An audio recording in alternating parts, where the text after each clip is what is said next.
ചങ്ങരംകുളം സാംസ്കാരിക സമിതി ഗ്രന്ഥശാലയിലെ പ്രിയ സൗഹൃദങ്ങളെ, എല്ലാവർക്കും എൻ്റെ വിനീതമായ നമസ്കാരം. ഇന്ന് നമ്മൾ ചർച്ച ചെയ്യുന്ന കൃതി ശ്രീ സുഭാഷ് ചന്ദ്രൻ്റെ സമുദ്രശില എന്ന നോവലാണ്. സുഭാഷ് ചന്ദ്രൻ്റെ രണ്ടാമത്തെ നോവലായ സമുദ്രശില ഏറെ വായിക്കപ്പെട്ടതും ചർച്ച ചെയ്യപ്പെട്ടതും ആയ പുസ്തകമാണ്. ഈ വർഷത്തെ OV വിജയൻ സ്മാരക നോവൽ പുരസ്കാരം സമുദ്രശിലയ്ക്കാണ് ലഭിച്ചത്. നിരവധി കോപ്പികൾ ഇതിനകം ആ പുസ്തകം വിറ്റഴിഞ്ഞിരിക്കുന്നു. അനുവാചകർ അവരുടെ വായനാമുറിയിൽ സമുദ്രശിലയുടെ ഒരു കോപ്പി വാങ്ങിക്കൊണ്ട് വന്നു വയ്ക്കുന്നു. ഇങ്ങനെ സമകാലിക നോവൽ സാഹിത്യത്തിൽ ശ്രദ്ധേയമായ ഒരു നോവലായി സമുദ്രശില മാറിയിരിക്കുന്നു. സുഭാഷ് ചന്ദ്രൻ സമുദ്രശില എന്ന ഈ നോവലിലൂടെ ഒരു അമ്മയുടെയും മകൻ്റെയും കഥ പറയാനാണ് ശ്രമിച്ചിട്ടുള്ളത്. വ്യത്യസ്തമായ രീതിയിൽ മാനസിക വളർച്ച ഇല്ലാത്ത ഒരു മകൻ്റെയും അവൻ്റെ അമ്മയുടെയും ഉപാധികളില്ലാത്ത സ്നേഹത്തിൻ്റെ, അവനെ ശുശ്രൂഷിക്കുന്ന പരിചരിക്കുന്ന അമ്മയുടെ ഉപാധികളില്ലാത്ത സ്നേഹത്തിൻ്റെ കഥ പറയാനാണ് സുഭാഷ് ചന്ദ്രൻ സമുദ്രശില എന്ന നോവലിലൂടെ ശ്രമിച്ചിട്ടുള്ളത്. അതിന് അദ്ദേഹം സ്വീകരിച്ചിരിക്കുന്ന നവീനമായ നൂതനമായ മാർഗം സ്വപ്നത്തിൻ്റെയും യാഥാർത്ഥ്യത്തിൻ്റെയും പാതകളിലൂടെയുള്ള ഒരു വേറിട്ട സഞ്ചാരമായിട്ടാണ്.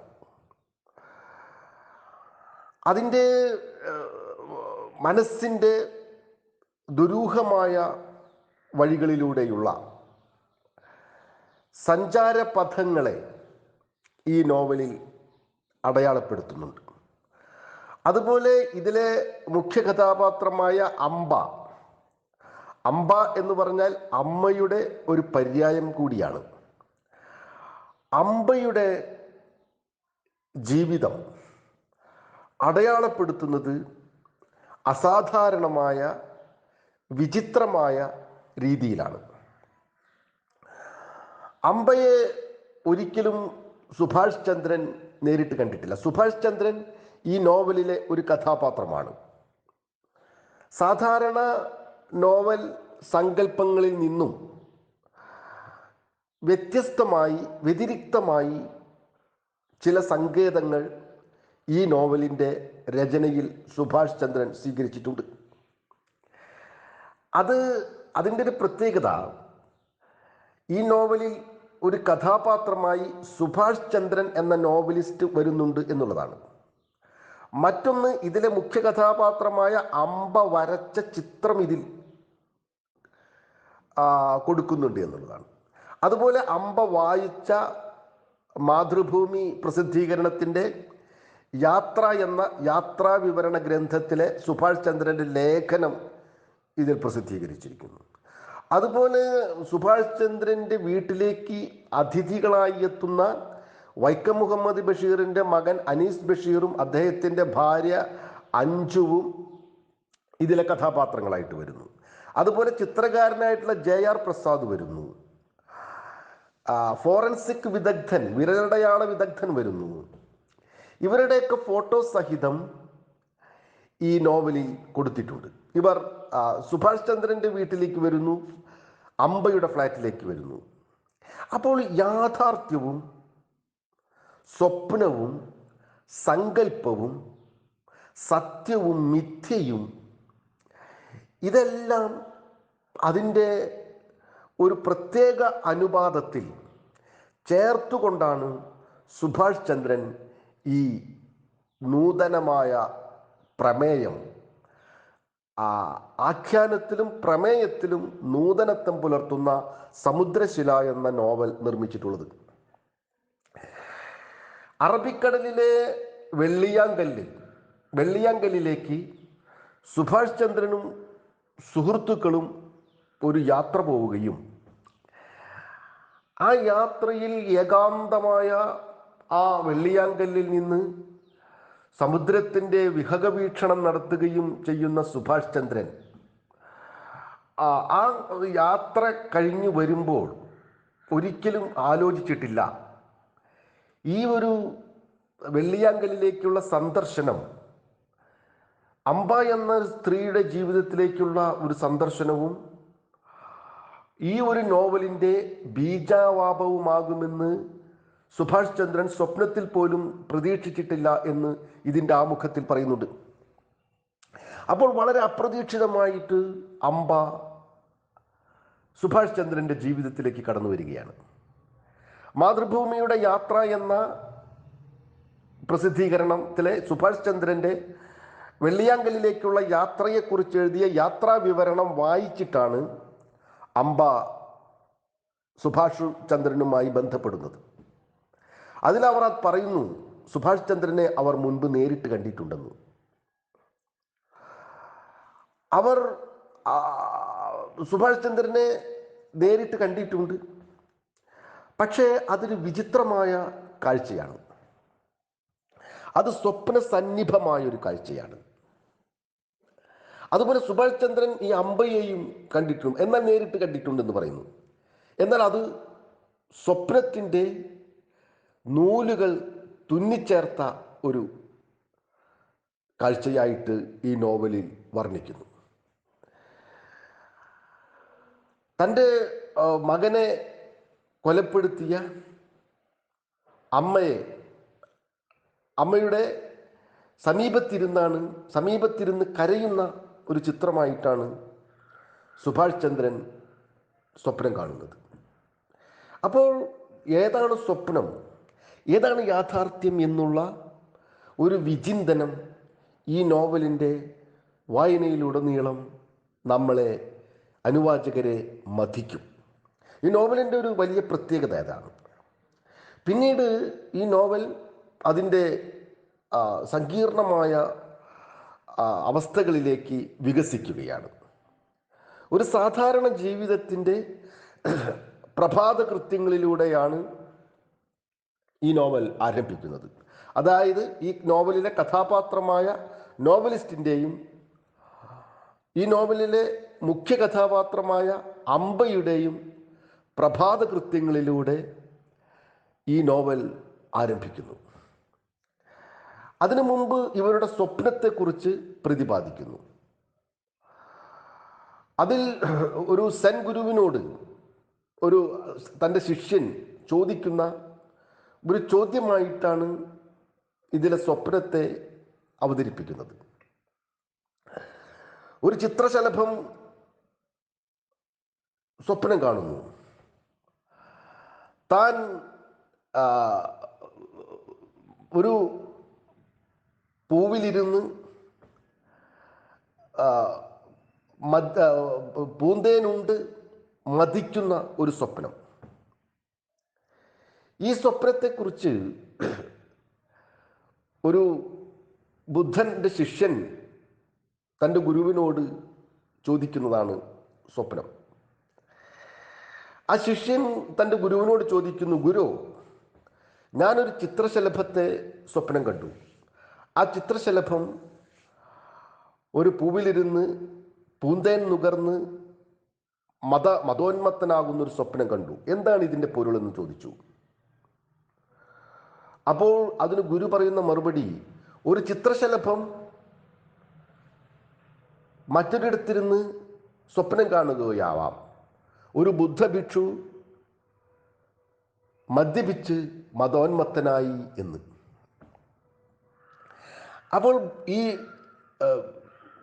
ശിഷ്യൻ്റെയും ചിത്രശലഭത്തിൻ്റെയും രണ്ട് സ്വപ്നങ്ങളെ പരസ്പരം തിരിച്ച് കൊടുത്തുകൊണ്ട് അതിനെ വ്യാഖ്യാനം ചെയ്യാനാണ് ഇതിൽ ശ്രമിക്കുന്നത്. അതുപോലെ അംബയുടെ സ്വപ്നവും സുഭാഷ് ചന്ദ്രൻ്റെ സ്വപ്നവും പരസ്പരം പൂരകങ്ങളായി മാറുകയാണ്.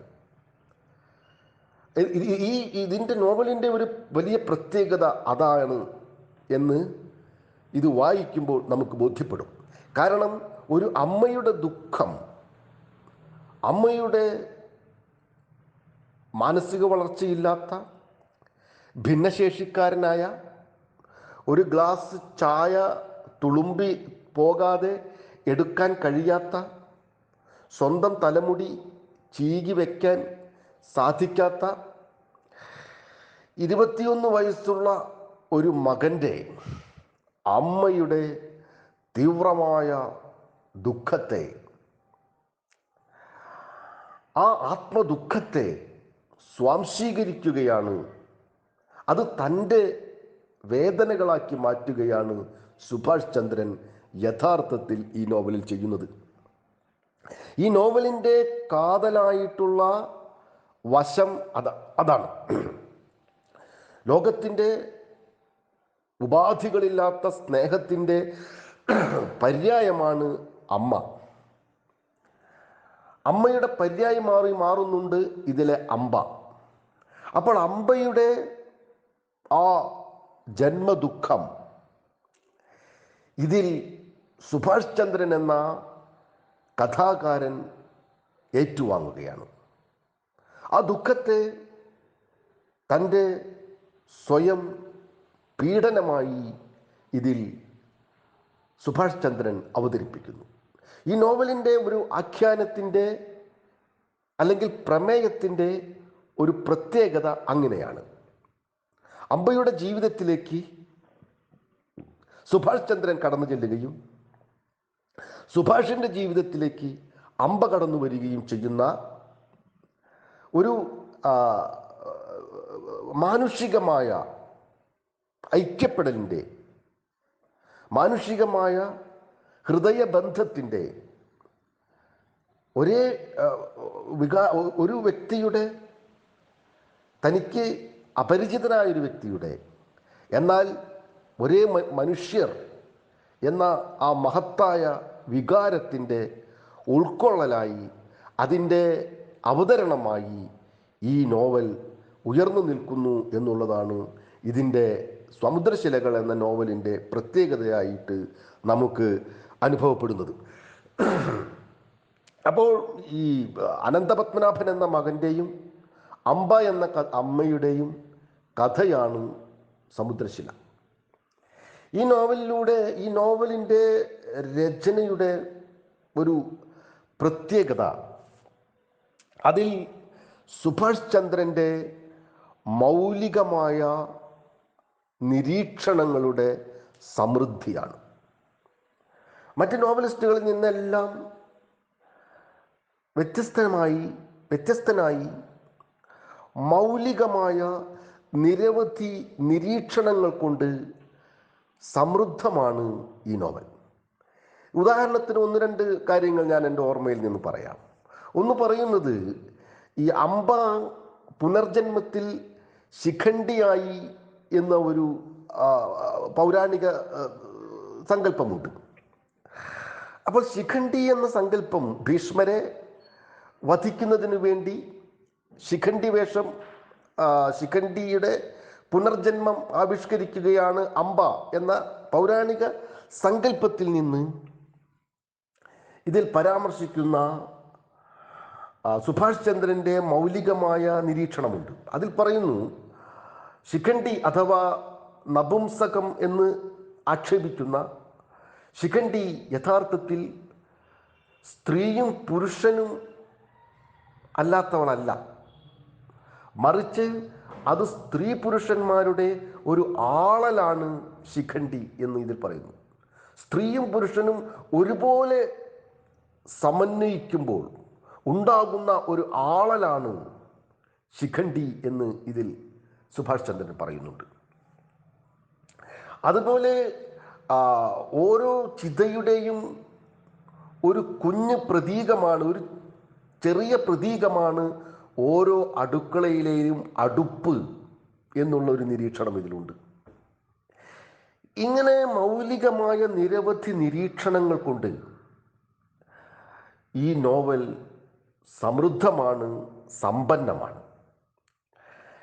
ഇതിൽ തന്നെ പറയുന്ന മറ്റൊരു ഓരോ അധ്യായത്തിൻ്റെയും തുടക്കത്തിൽ ഈ മനുഷ്യനൊരാമുഖം എന്ന നോവലിലും ഇതുപോലെയുള്ള ഒരു ശൈലി നമുക്ക് വീക്ഷിക്കാം. അതിൽ ഓരോ അധ്യായത്തിൻ്റെയും ആദ്യം ആൻമേരി ജിതേന്ദ്രൻ അയക്കുന്ന കത്തുകളുണ്ട്.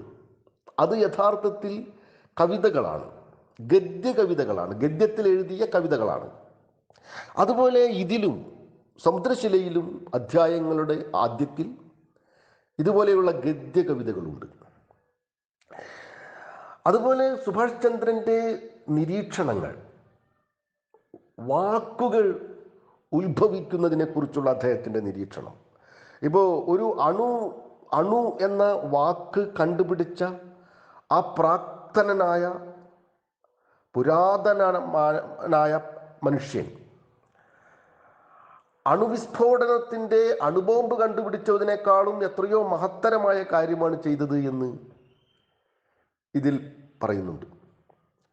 അപ്പോൾ ആദിമ മനുഷ്യർ ഭാഷ കണ്ടുപിടിച്ചത്, ഓരോരോ വാക്കുകൾ കണ്ടുപിടിച്ചത്, നമ്മൾ ഇന്ന് ഉപയോഗിക്കുന്ന, നമ്മൾ ഇന്ന് എത്രയോ സംസാരിക്കുന്നു, എത്രയോ എഴുതുന്നു, വായിക്കുന്നു, പറയുന്നു. പക്ഷെ നമ്മളൊരു പുതിയ വാക്ക് കണ്ടുപിടിക്കുന്നുണ്ടോ?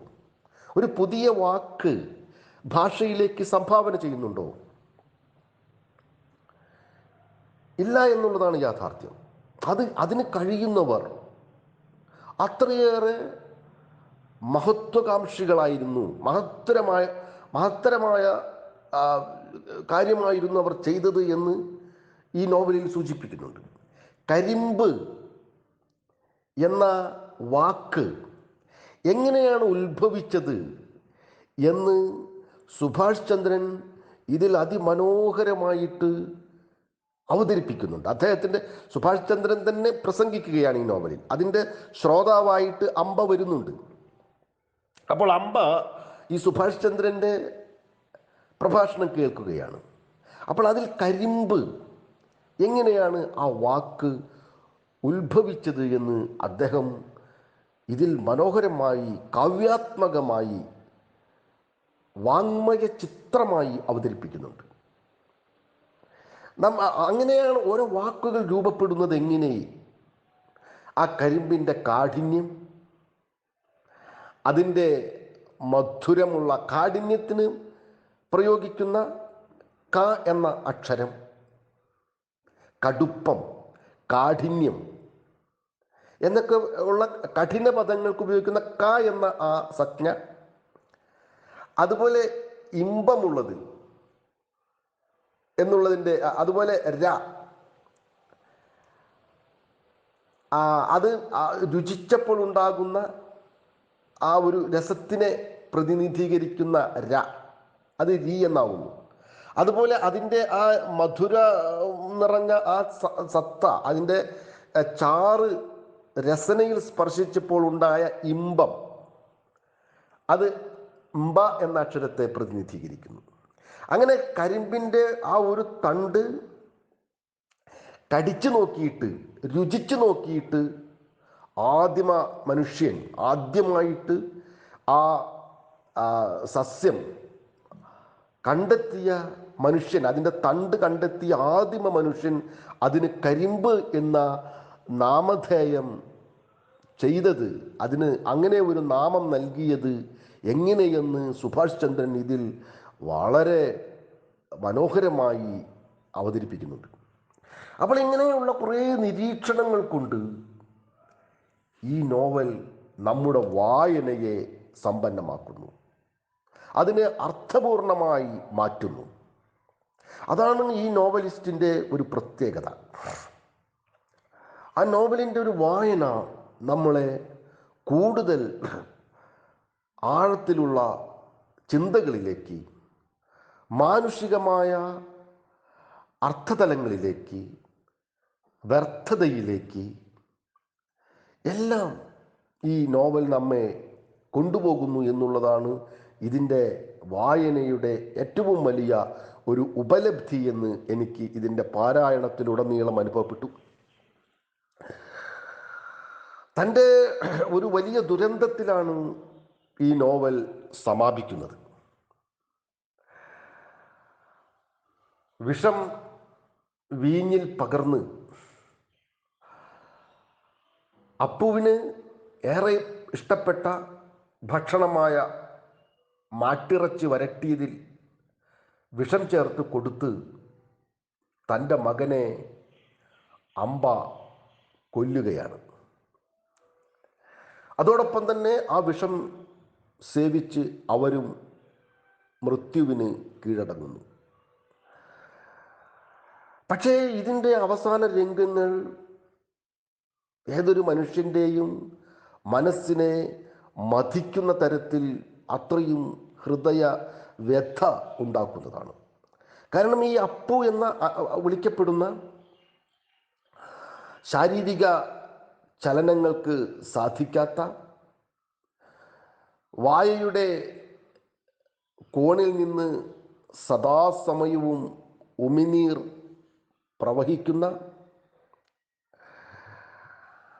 സ്വന്തമായിട്ട് ഒന്നും ചെയ്യാൻ സാധിക്കാത്ത ആ ഒരു ദുരിത ജന്മം 21 വയസ്സുള്ള ആ ചെറുപ്പക്കാരൻ അപ്പു എന്ന ആ ചെറുപ്പക്കാരൻ്റെ അമ്മ പക്ഷേ അവൻ്റെ മനസ്സിൻ്റെ വഴിവിട്ട പ്രവർത്തനങ്ങളെക്കുറിച്ച് വേവലാതിപ്പെടുകയാണ്, ആകുലയാവുക. കാരണം അപ്പു പതിവായി TV-യിൽ ഫുട്ബോൾ മാച്ച് കാണാൻ തൽപരനാണ്. അവൻ്റെ മുറിയിൽ അവൻ്റെ ചെയറിൽ ഇരുന്നു കൊണ്ട് അവനത് കാണാനുള്ള സൗകര്യം ചെയ്തിട്ടുണ്ട്. അവനത് പതിവായി കാണുന്നത് അമ്പ ആസ്വദിക്കുകയും ചെയ്യുന്നുണ്ട്. പക്ഷെ ഒരു ദിവസമാണ് പെട്ടെന്ന് അമ്പ തിരിച്ചറിഞ്ഞത് അവൻ ലൈംഗിക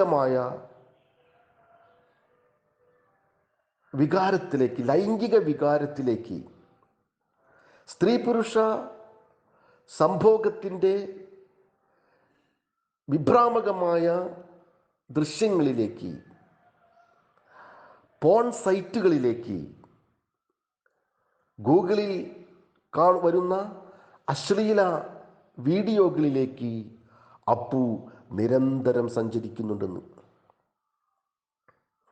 അവൻ സഞ്ചരിക്കുന്ന, അവൻ്റെ സ്വാധീനമില്ലാത്ത വിരൽത്തുമ്പുകൾ ഏറെ ക്ലേശിച്ച്, ഏറെ പണിപ്പെട്ട് അവൻ തിരയുന്ന സൈറ്റുകൾ പോൺ സൈറ്റുകളാണെന്നും വികൃതമായ ലൈംഗിക വൈകൃതങ്ങളാണ് അപ്പു പതിവായി കാണുന്നത് എന്നും അമ്പ എന്ന അമ്മ മനസ്സിലാക്കുന്നു. അപ്പോൾ അവൻ 21 വയസ്സുള്ള ഒരു പുരുഷനാണ്. ആ പുരുഷന് മറ്റ് യാതൊരു സ്വാധീനശേഷിയുമില്ല. അവൻ്റെ ശാരീരികമായിട്ടും മാനസികമായിട്ടും ഒരു വാക്ക് ശരിയായി ഉച്ചരിക്കാനോ അവന് കഴിയില്ല. അവന് മറ്റൊരു പ്രവൃത്തിയും ചെയ്യാൻ അവൻ്റെ ശരീരത്തിന് സ്വാധീന ശക്തിയില്ല. പക്ഷെ അവൻ്റെ മനസ്സ് ലൈംഗിക കേളികളിൽ എല്ലായ്പ്പോഴും അഭിരമിക്കുകയും അവൻ പതിവായി മുഷ്ടിമൈഥുനം നടത്തുന്നുണ്ട് എന്ന് അവൻ്റെ അമ്മയായ അമ്പ തിരിച്ചറിയുകയും ചെയ്യുന്നു. എല്ലാ ദിവസവും രാവിലെ അവൻ്റെ രേതസ് നിറഞ്ഞ അടിവസ്ത്രം കഴുകുന്ന അമ്പയെ ചിത്രീകരിച്ചുകൊണ്ടാണ് ഈ നോവൽ തുടങ്ങുന്നത് തന്നെ.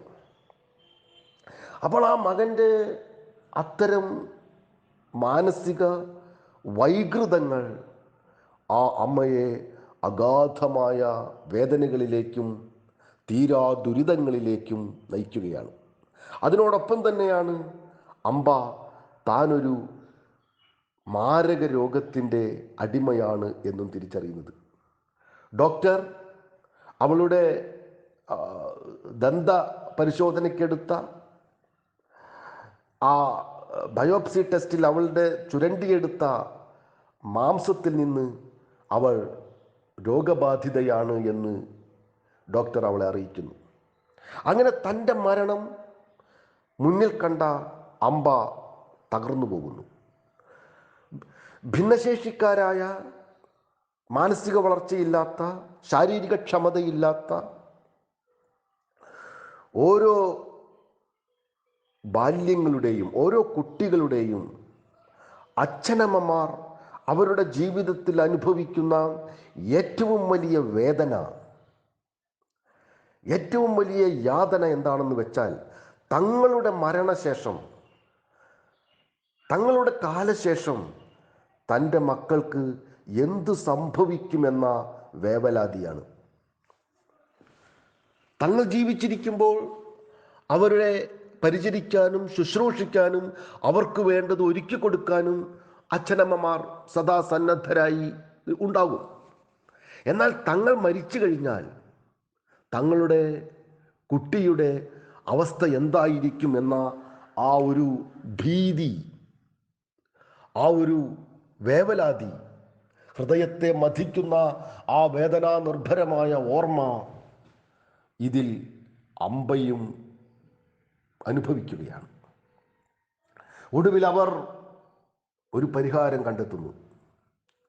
തൻ്റെ മകന് അവൻ ജീവിതത്തിൽ ഏറ്റവും കൂടുതൽ തീവ്രമായി ആഗ്രഹിക്കുന്ന ആ ലൈംഗിക വികാരത്തിൻ്റെ പൂർത്തീകരണം താൻ തന്നെ സാധിച്ചു കൊടുത്തുകൊണ്ട്, തൻ്റെ ശരീരം തന്നെ അതിന് വിധേയമാക്കി കൊടുത്തുകൊണ്ട് അവനെ രതിയും മൃതിയും ഒരേ സമയത്ത് അനുഭവിപ്പിക്കാമെന്ന് അംബ തീരുമാനിക്കുന്നിടത്ത് ഈ നോവൽ അതിൻ്റെ ഏറ്റവും വിസ്ഫോടനമായ രീതിയിലുള്ള ദുരന്തപൂർണമായ ഒരു ഗ്രീക്ക് നാടകത്തിൻ്റെയൊക്കെ ദുരന്ത പര്യവസായിയായ സോഫോക്ലീസിൻ്റെ ഈഡിപ്പസ് എന്ന നാടകം പോലെയുള്ള ഒരു ദുരന്ത പര്യവസാനത്തിലേക്ക് ഈ നോവൽ നിബന്ധിക്കുകയാണ്.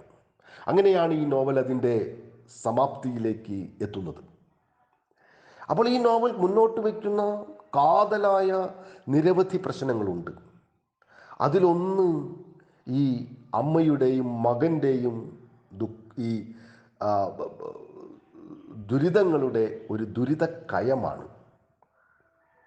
മാത്രമല്ല അവരുടെ അനന്തര ജീവിതത്തിന് എന്ത് സംഭവിക്കുമെന്നുള്ള വേവലാതിയാണ്. അപ്പോൾ അംബ എന്ന ആ അമ്മ തൻ്റെ മകന് വേണ്ടി എല്ലാം അംബയുടെ ഭർത്താവ് അവരെ ഉപേക്ഷിച്ചു പോകുന്നുണ്ട്. അവൾ തീർത്തും ഒറ്റയ്ക്കാണ്. ഒരു ശ്മശാനത്തിൻ്റെ സമീപത്തുള്ള ഒരു ഫ്ലാറ്റിലാണ് ഇവളും മകനായ അപ്പുവും അമ്മയും ജീവിക്കുക. അംബയുടെ അമ്മയും ഇതുപോലെ ഒരു ദുരന്തത്തിൽ, ഒരു ആക്സിഡൻറ്റിൽ ശയ്യാവലംബിയാവുകയാണ്. അംബയുടെ പിറകിലിരിക്കുന്ന, സ്കൂട്ടറിൻ്റെ പിറകിലിരുന്ന അമ്മ റോഡിൽ തലയടിച്ചു വീണ് ശയ്യാവലംബിയാകുന്നു. അപ്പോൾ 2 കിടപ്പ് രോഗികൾ ഉള്ള ഒരു ഫ്ലാറ്റിലാണ് അംബ എന്ന സ്ത്രീയുടെ ജീവിതം. 46 വയസ്സുള്ള അംബ എന്ന സ്ത്രീയുടെ ജീവിതം. സുഭാഷ് ചന്ദ്രൻ എന്ന നോവലിസ്റ്റിനും 46 വയസ്സാണ്. ഈ നോവലിൻ്റെ ഏതൊക്കെയോ അലകൾ, ഏതൊക്കെയോ അദൃശ്യമായ പാശങ്ങൾ ഇതിൻ്റെ എഴുത്തുകാരനെയും ഇതിലെ മുഖ്യ കഥാപാത്രത്തെയും ഇങ്ങനെ ബന്ധിപ്പിച്ചു കൊണ്ടിരിക്കുന്നു. പ്രത്യക്ഷത്തിൽ സുഭാഷ് ചന്ദ്രൻ്റെ ജീവിതവും അംബ എന്ന നിസ്വയായ സ്ത്രീയുടെ ജീവിതവും തമ്മിൽ അജഗജാന്തരമുണ്ട്. സുഭാഷ് ചന്ദ്രൻ മാതൃഭൂമി ആഴ്ചപ്പതിപ്പിൻ്റെ പത്രാധിപരാണ്. താരപരിവേഷമുള്ള എഴുത്തുകാരനാണ്. എന്നാൽ അംബ എന്ന സ്ത്രീയോ ജീവിതത്തിൽ ദുരിതങ്ങളും ദുരന്തങ്ങളും മാത്രം അനുഭവിച്ച,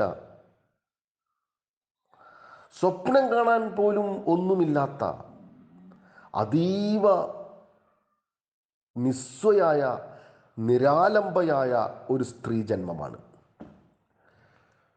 അപ്പോൾ ഇവർ എങ്ങനെയാണ് തമ്മിൽ താദാത്മ്യം പ്രാപിക്കുന്നത്? ഇവർ ജീവിതത്തിൻ്റെ ഏതൊക്കെ പാതകളിലാണ് സഹയാത്രികരായി മാറുന്നത് എന്ന് നമ്മൾ ആലോചിക്കും. ആ ആലോചനയിൽ നിന്നാണ് ഈ നോവലിൻ്റെ മർമ്മം പ്രകടമാകുന്നത് എന്നാണ് എനിക്ക് തോന്നിയിട്ടുള്ളത്. അത് മനുഷ്യത്വത്തിൻ്റെ മഹാഗാഥയാണ്. ലോകത്തെവിടെയുമുള്ള ഭൂഖണ്ഡത്തിൻ്റെ ഏത് വൻകരകളിൽ താമസിക്കുന്ന മനുഷ്യരായാലും അവരുടെ ദുഃഖങ്ങൾ സാമ്യമുള്ളതാണ്. ആ ദുഃഖത്തെ സ്വാംശീകരിക്കാൻ ഒരു മനുഷ്യന് കഴിയുമ്പോഴാണ് അവൻ മഹത്വമുള്ളവനായി മാറുന്നത്. ഈ നോവൽ മഹത്തരമാകുന്നത് അങ്ങനെയുള്ള ഒരു അമ്മയുടെ ജീവിതത്തെ തൻ്റെ ജീവിതമാക്കി മാറ്റി അവരുടെ ആ തീരാവ്യഥകളെ തൻ്റെ വ്യഥകളാക്കി മാറ്റി അവതരിപ്പിക്കുന്നിടത്താണ് ഈ എഴുത്തുകാരനും അദ്ദേഹത്തിൻ്റെ സമുദ്രശില എന്ന നോവലും മഹത്തരമാകുന്നതും അത് അനുവാചകരുടെ ഹൃദയത്തെ സ്പർശിക്കുന്നതും. അങ്ങനെ ഈ നോവൽ അതിൻ്റെ അർത്ഥപൂർണമായ വായനയിലേക്കും ജീവിതത്തിൻ്റെ വൈവിധ്യമാർന്ന തലങ്ങളിലേക്കും അനുവാചകരെ സഞ്ചരിപ്പിക്കാൻ പര്യാപ്തമാകുന്നു. മികച്ചൊരു വായനാനുഭവം പകർന്നു നൽകാൻ സുഭാഷ് ചന്ദ്രൻ്റെ സമുദ്രശില എന്ന നോവലിന് കഴിയുന്നു എന്നുള്ളതിന് യാതൊരു സംശയവുമില്ല. അദ്ദേഹത്തിൻ്റെ ഈ മികച്ച സൃഷ്ടി ചങ്ങരംകുളം സാംസ്കാരിക സമിതി ഗ്രന്ഥശാലയുടെ ചർച്ചയ്ക്കായിട്ട് എടുക്കുകയും അതിൽ സുഹൃത്തുക്കൾ വരുമെന്ന് പ്രതീക്ഷിക്കുന്നു. ഈ നോവലിൻ്റെ കൂടുതൽ വായനയിലേക്കും കൂടുതൽ ആസ്വാദന തലങ്ങൾ വിപുലമാക്കുന്നതിനുള്ള സംവാദങ്ങളിലേക്കും ഈ ഒരു ചർച്ച നിമിത്തമാകട്ടെ എന്ന് ആഗ്രഹിച്ചുകൊണ്ട് എല്ലാവർക്കും നന്ദിയും നമസ്കാരവും അറിയിച്ചുകൊണ്ട് നിർത്തുന്നു.